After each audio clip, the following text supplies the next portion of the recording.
Ok, c'est bon. Fais-moi le malin maintenant, hein. Eh, monsieur, ça va? Ça va? Putain, tu comprends rien, putain.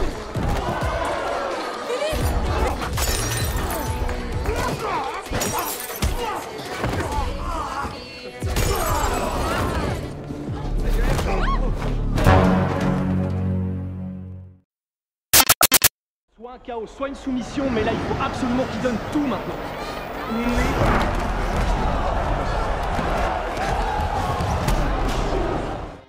Di awal film memperlihatkan dua orang petarung MMA yang saat itu sedang berduel di atas ring.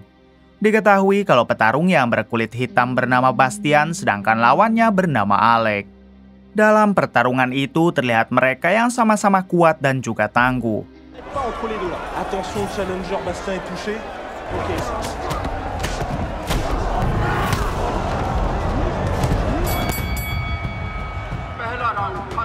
Sampai ketika di ronde terakhir, Bastian mengeluarkan jurus andalan yang membuatnya lepas kendali sampai Alec tewas di tempat. Attention, challenger Bastien est touché. Ok, là ça commence.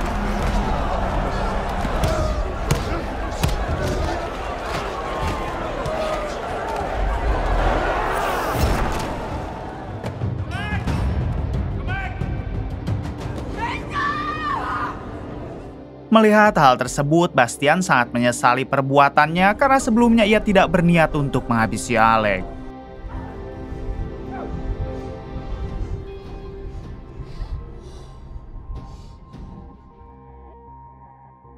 Singkat cerita, setelah Alec dikuburkan, Bastian mendatangi rumah Alec dengan niat untuk meminta maaf kepada istri dan putra Alec. Jelas putra Alec masih tidak terima dan langsung menghajar Bastian. Bastian sendiri memilih untuk tidak melawan lalu bergegas pergi.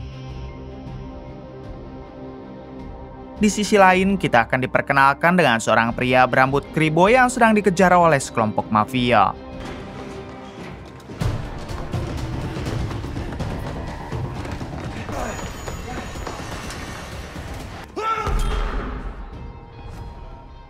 Setelah cukup lama kejar-kejaran, akhirnya si kribo tertangkap lalu diserahkan kepada sang bos mafia yang diketahui bernama Mancur. Ternyata alasan Mancur menangkap si kribo karena si kribo adalah saingan bisnis Mancur dalam peredaran barang haram. Kemudian Mancur memerintahkan para anak buahnya untuk menghabisi si kribo saat itu juga.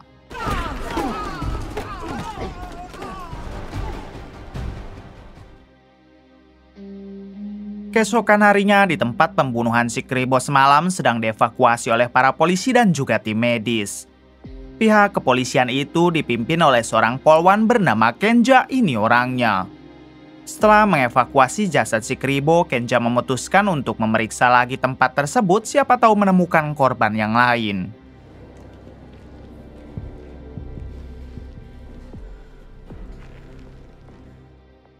Tak berselang lama, Kenja dibuat shock saat menemukan beberapa orang yang sudah dalam keadaan koit mengenaskan. Diberitahu kalau orang-orang tersebut adalah anak buah si kribo yang sengaja dihabisi oleh Mancur. Kemudian Kenja langsung berasumsi kalau dalang dibalik semua ini adalah Mancur sang bos mafia, mengingat dialah orang yang paling kejam di kota ini.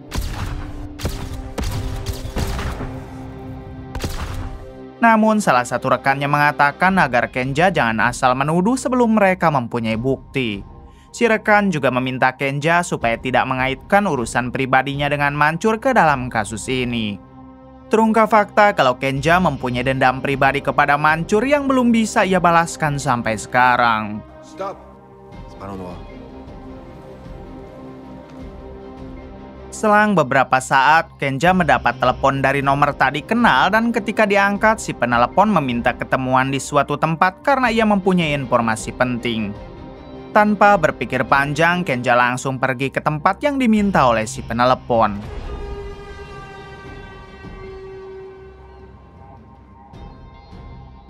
Setibanya Kenja di sana, ternyata si penelepon tadi adalah putranya mendiang Alec yang diketahui bernama Leo. Di sini Leo mengatakan kalau semalam ia melihat Mancur dan para anak buahnya yang sedang membantai kelompok si kribo.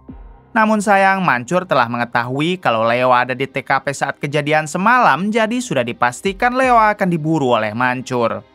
Putain, s'il me trouve, je suis mort. Mais vraiment. Sekarang Leo berharap ia mendapat perlindungan dari Kenja sebagai ketua polisi wanita. Mendengar hal itu, Kenja pun langsung mengiyahkan permintaan Leo asalkan Leo harus ikut dengannya ke kantor polisi. Akan tetapi, Leo tiba-tiba merasa ragu kepada Kenja hingga ia memilih untuk kabur saja karena takut Kenja akan menipunya.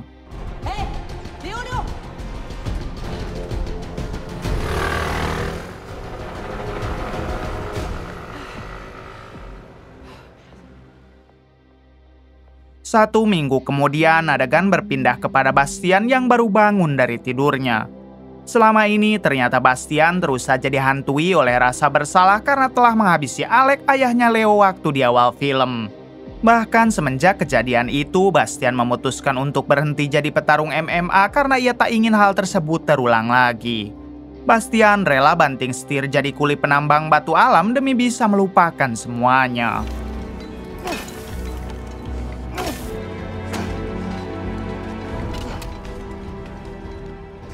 Singkatnya, Bastian sudah selesai bekerja dan ia pun segera pulang ke rumah dengan menggunakan motor.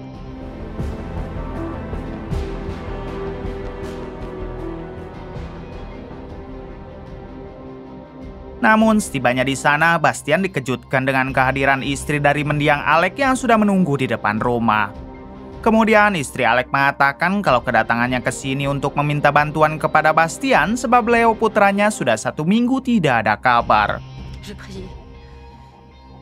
Je suis allée au pèlerinage et j'ai prié la Vierge. Selanjutnya, ia memutar pesan suara terakhir dari Leo yang meminta bantuan karena katanya Leo sedang dalam masalah besar. Istri Alec juga memberikan titik lokasi terakhir Leo yang sedang berada di rumah temannya dan istri Alec memohon supaya Bastian mau menyelamatkan Leo. Mendengar itu semua, tanpa ragu Bastian pun menerima permintaan istri Alec. Bahkan Bastian berjanji akan secepatnya membawa Leo kembali dengan keadaan selamat.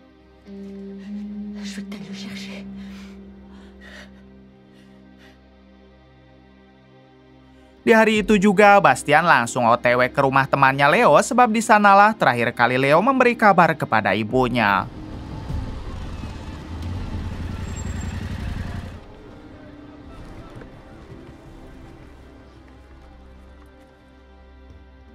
Setibanya di rumah teman Leo, Bastian masuk ke dalam dan melihat seisi rumah yang sudah sangat berantakan. Bastian berusaha mencari Leo ke setiap ruangan, namun tiba-tiba ia ditodong dari belakang oleh seseorang. Ternyata orang tersebut tak lain adalah Kenja, si ketua polisi wanita. Bastian mengatakan kalau ia datang ke sini bukan untuk mencari masalah, melainkan mencari seseorang bernama Leo dan ia ditugaskan langsung oleh ibunya. Mendengar hal tersebut, akhirnya Kenja melepaskan todongannya karena Kenja juga sedang mencari Leo. Et d'ailleurs, qu'est-ce qui me prouve que t'es vraiment flic? Reste à ta place, je t'ai dit, tu restes contre le mur. Sympa. Setelah mencari cukup lama, Kenja maupun Bastian tidak menemukan Leo ataupun temannya, jadi mereka berinisiatif untuk bertanya kepada tetangga sebelah. Donc t'as tout vu. Para tetangga itu mengatakan kalau teman Leo berada di rumah sakit sebab beberapa hari lalu ia dihajar oleh sekelompok mafia. Mengetahui hal tersebut, Kenja dan Bastian segera bergegas pergi ke rumah sakit yang dimaksud.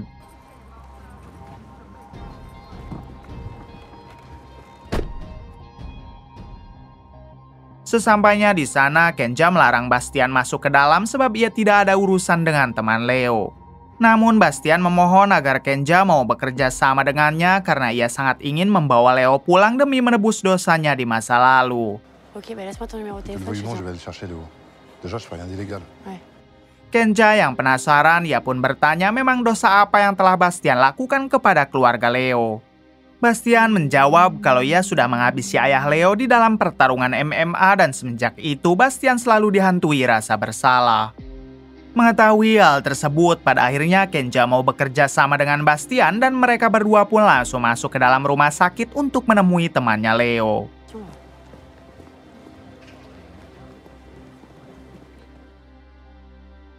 Di sisi lain memperlihatkan Mancur dan para anak buahnya yang sedang berkumpul. Di sini mereka sedang membahas tentang Leo yang sampai sekarang belum tertangkap dan entah di mana keberadaannya. Mancur meminta kepada semua anak buahnya agar bergerak lebih cepat untuk menghabisi Leo. Ternyata Mancur tidak ingin kalau Leo sampai selamat mengingat dialah satu-satunya saksi hidup atas kejahatannya. Même dans les quartiers, on n'est pas chez nous. Trouvez-moi le fils de pute. Oh fils, trouve-moi le, je compte sur toi. Kembali kepada Kenja dan Bastian yang sedang menginterogasi teman Leo.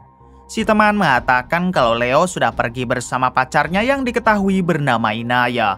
Dan satu-satunya orang yang mengetahui lokasi Leo dan Inaya sekarang adalah kakak Inaya sendiri yang bekerja di bar ujung jalan.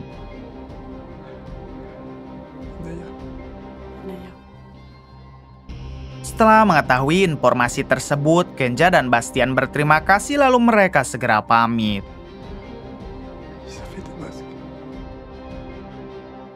Malam harinya terlihat Kenja dan Bastian yang mendatangi bar tempat kakak Inaya bekerja. Ketika bertemu dengan kakak Inaya, Kenja langsung bertanya di mana Inaya dan Leo sekarang. Namun sang kakak yang takut Kenja adalah orang jahat, ia pun memilih untuk tidak memberitahu.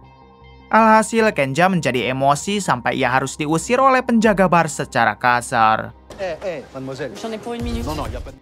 Di waktu yang sama, Bastian menghentikan penjaga bar itu sambil berkata kalau ia tidak boleh kasar kepada wanita.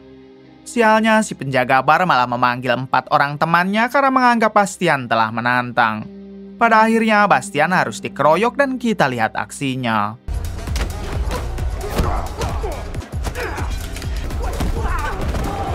Di tengah pertarungan, terlihat Bastian yang memilih untuk tidak menyerang karena memang targetnya bukan para penjaga bar tersebut. Akan tetapi, para penjaga bar itu malah semakin nyalutak sampai meludahi wajah Bastian.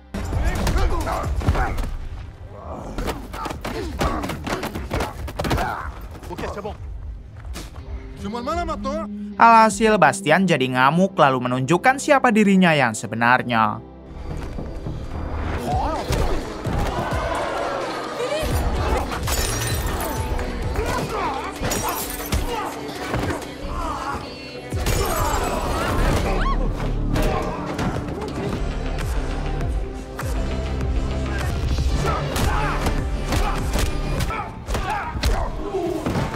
Setelah berhasil melumpuhkan para penjaga, tiba-tiba Bastian ditodong dari belakang oleh si pemilik bar. Bastian pun hanya bisa mengangkat tangannya, namun tiba-tiba kemudian Kenja mendatangi lagi kakak Inaya lalu meminta sang kakak mengatakan di mana Inaya dan Leo sekarang. Kenja menjelaskan kalau mereka bukan orang jahat melainkan yang akan melindungi Leo dan juga Inaya. Pada akhirnya sang kakak percaya lalu memberitahu di mana keberadaan Inaya dan Leo. Fais-moi confiance.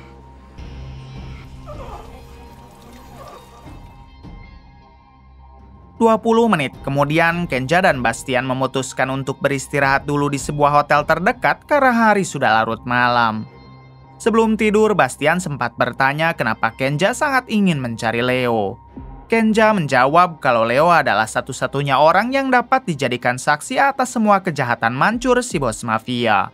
Kenja mempunyai dendam pribadi kepada Mancur sehingga ia sangat berambisi untuk menangkap Mancur.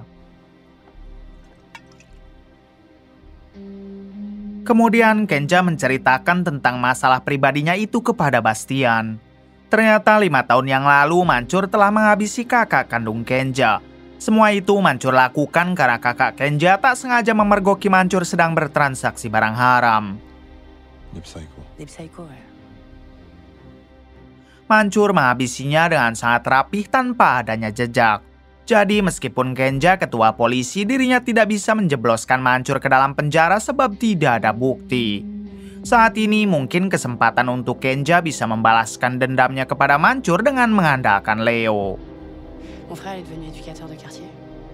Mais avec tout le sale qu'ils font, ces gars-là, y a pas moyen de les choper?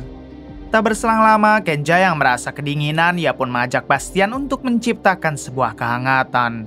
Dan senang hati, Bastian setuju apalagi burung gagak hitamnya memang selalu cemberut di dalam sangkar.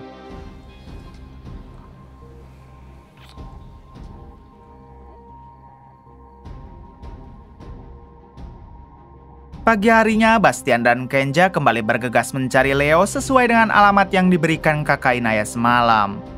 Ketika sampai di sana, ternyata selama ini Leo bersembunyi di apartemennya Inaya.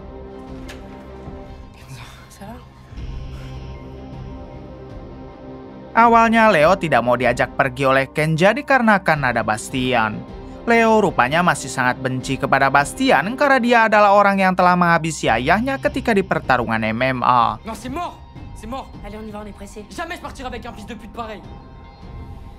Je sais même pas pourquoi je te parle, arrête. Bastian menjelaskan justru ini semua ia lakukan sebagai permintaan maaf dan penembusan dosanya di masa lalu. Bastian juga berjanji akan selalu menjaga Leo, bahkan ia rela mengorbankan nyawanya asalkan Leo mau memaafkan Bastian. Pada akhirnya Leo menjadi luluh dan ia pun mau diajak pergi oleh Bastian beserta Kenja.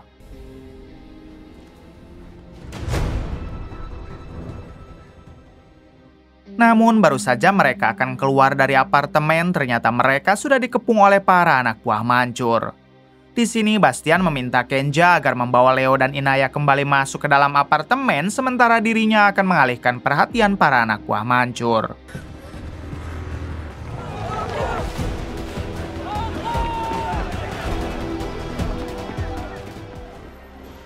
Di tengah pengejaran, Bastian dibuat bingung karena musuh terlalu banyak. Namun beruntung Bastian ditolong oleh pasukan polisi hingga membuat para anak buah mancur akhirnya kabur.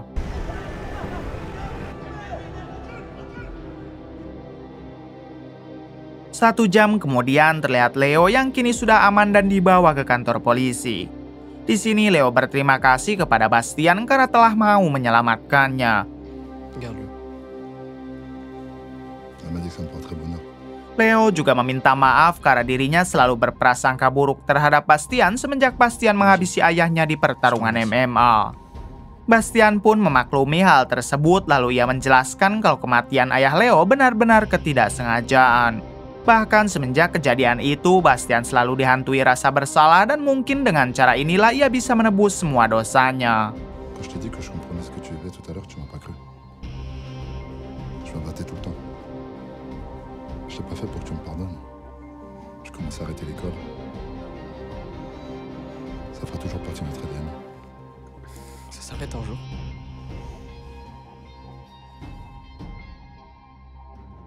Adegan berpindah kepada Mancur yang sedang mendapat telepon dari seseorang. Dalam panggilan tersebut, si penelepon memberitahu kalau Leo sudah berada di kantor polisi dan akan segera diinterogasi. Jika sampai Leo selesai diinterogasi, maka semua kejahatan Mancur akan terungkap dan jelas Mancur akan ditangkap. Mendengar hal tersebut, Mancur meminta si penelepon agar tidak membiarkan Leo membongkar kejahatannya. Mancur ingin Leo segera dihabisi saja dan si penelepon pun mengiyahkannya. Fils de putain. Di sini kita belum diberitahu siapa si penelepon yang selama ini bekerja sama dengan Mancur. Tak berselang lama terlihat Leo yang akan dibawa ke ruangan interogasi. Namun tiba-tiba alarm keamanan berbunyi karena terjadi keributan di beberapa wilayah secara bersamaan. Otomatis banyak polisi yang pergi ke lapangan daripada stay di dalam kantor. Coup de fait place, c'est pas sous Paul. Damien, on y va. Di waktu yang sama terlihat Leo yang mulai diinterogasi perihal kejadian apa yang sebenarnya ia lihat 1 minggu yang lalu. Leo menjelaskan kalau ia melihat dengan mata kepalanya sendiri jika Mancur si bos mafia telah membantai sekelompok orang dengan sangat kejam. Bahkan yang lebih parahnya lagi, Leo melihat ada polisi yang sepertinya bekerja sama dengan kelompok Mancur. Abdel Mansour. Mendengar hal tersebut, Kenja langsung curiga kalau satu rekannya yang ada di sana pasti anak buah Mancur. Hal itu Kenja ketahui karena dari awal si rekan selalu tidak setuju ketika Kenja membahas tentang kelompok Mancur. Benar saja, karena merasa terpojok, si rekan pun langsung melakukan hal ini.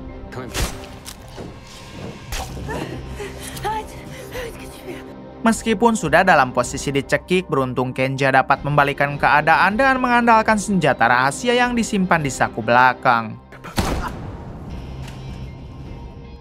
Setelah rekannya Koi, tiba-tiba lampu di kantor polisi padam dan sudah dipastikan jika itu ulah dari kelompok Mancur.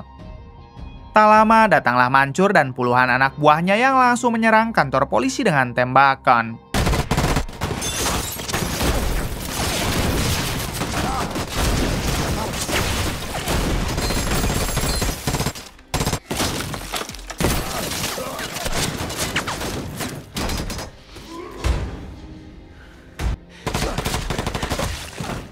Di tengah peperangan, Mancur harus berhadapan dengan Kenja hingga terjadilah aksi saling menembak. Di sini si koplak Mancur malah cungar-cengir karena sudah lama sekali ia tidak merasakan sensasi perang seperti itu. Kemudian Kenja memutuskan untuk bersembunyi sekalian melihat kondisi Leo. Alhamdulillah Leo masih selamat karena sedari tadi ia dilindungi terus oleh Bastian.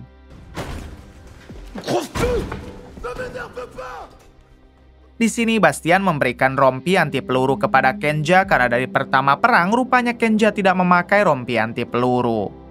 Baru saja rompi anti peluru tersebut dipakai, tiba-tiba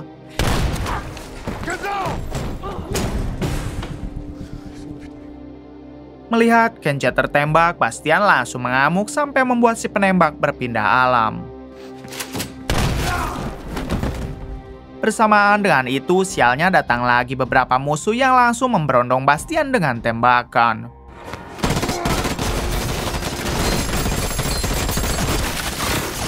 Di sini Bastian harus terkena peluru di bagian perut yang mana membuatnya langsung tak sadarkan diri. Kemudian datanglah Mancur dan ia segera menodongkan senjata kepada Leo. Namun saat Leo akan dihabisi, untungnya Kenja bangkit dari pingsannya dan berhadapan dengan Mancur.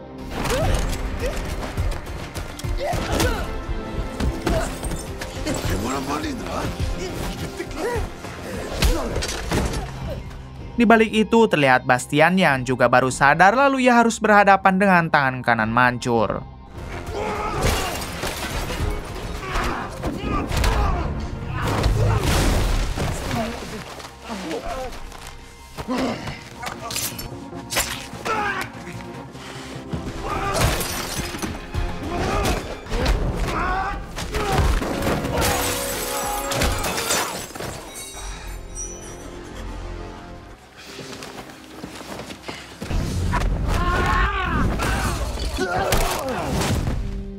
Setelah Bastian berhasil menghabisi tangan kanan Mancur, kini tinggal Kenja yang masih berduel.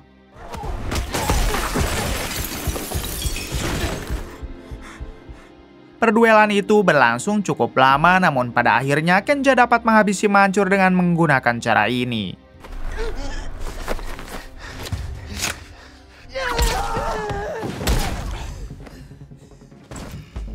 Setelah semuanya selesai, Leo menghampiri Bastian dan ia tak lupa kembali berterima kasih karena Bastian sudah mati-matian menyelamatkan dirinya.